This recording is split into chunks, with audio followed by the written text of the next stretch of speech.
guys! And welcome back to our channel. My name is Janae. I'm Nay. And so for today's vlog ay manonood pa rin tayo ng performance ng isa sa mga delegates for Binibining Pilipinas 2024 during their preliminary competition. And this time, papanoorin natin ang naging performance ni Binibining Ormoc. That's Lizelle Jones. And without any further ado, let's watch this. Let's go, let's go!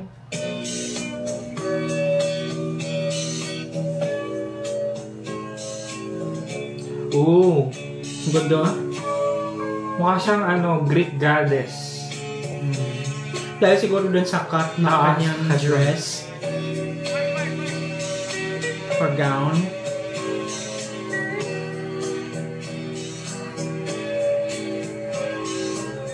Pag ganyang kuha,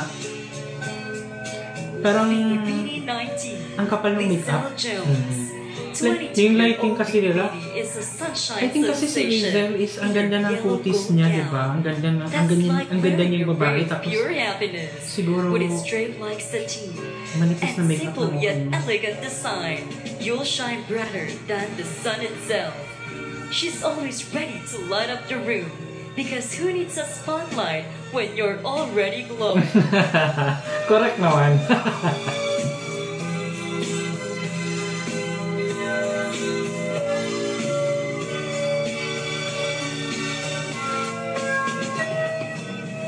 Binibining 19, Ormoc City. Ang ganda niya, and I felt like hindi ganun yung kind of gown na para sa kanya sa ganda niya. Ang simple naman ng gown. Oo, for her. Siguro, mas may magandang kind of design pa na mas mag-elevate or mas ma-enhance yung kung anong ganda ang meron siya, di ba? Like, kasi, when it comes to... Pero no offense naman sa, sa designer.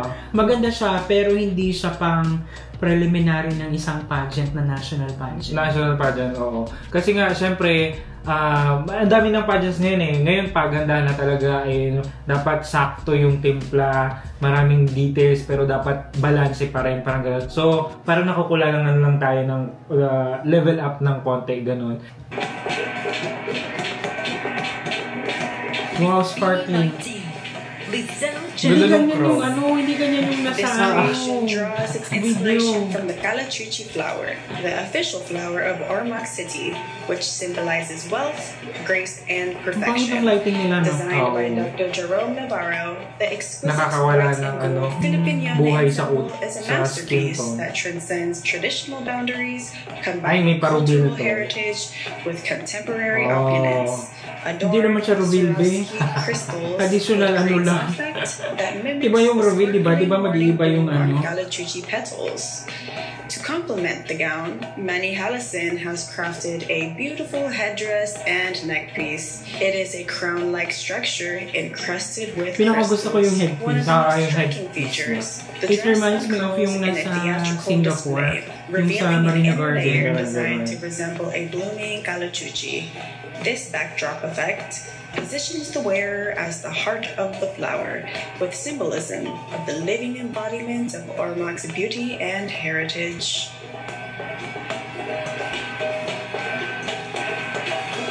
Like ang expensive ng gown, yung part na nasa katawan niya, tsaka yung headpiece.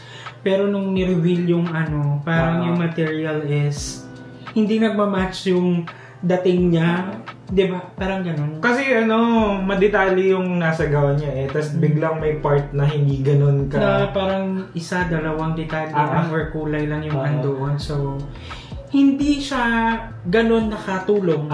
Parang ganun. Like, kasi minsan di ba may nakikita tayong ganyan kapag ka nakaganyan. Tapos pag tumalikod na ganyan. May detalye. May mga painting camera china na ganyan. Mga detalye na mas nakadagdag doon sa kwento, sa ganda ng national costume.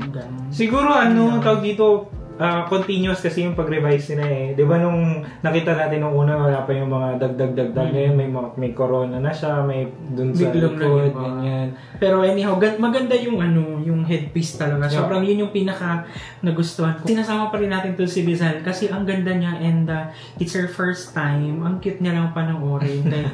Di ba? So much potential, kumbaga. Excited tayo sa kanyang mga future career, ganyan. Kung ano pa yung mga papakitan niya sa atin when it comes to pageantry. So yun guys, and thank you so much at sinamahan niyo kami sa nagdaang vlog. If you've liked this video, don't forget to give it a thumbs up. If bago kayo sa ating channel, don't forget to subscribe.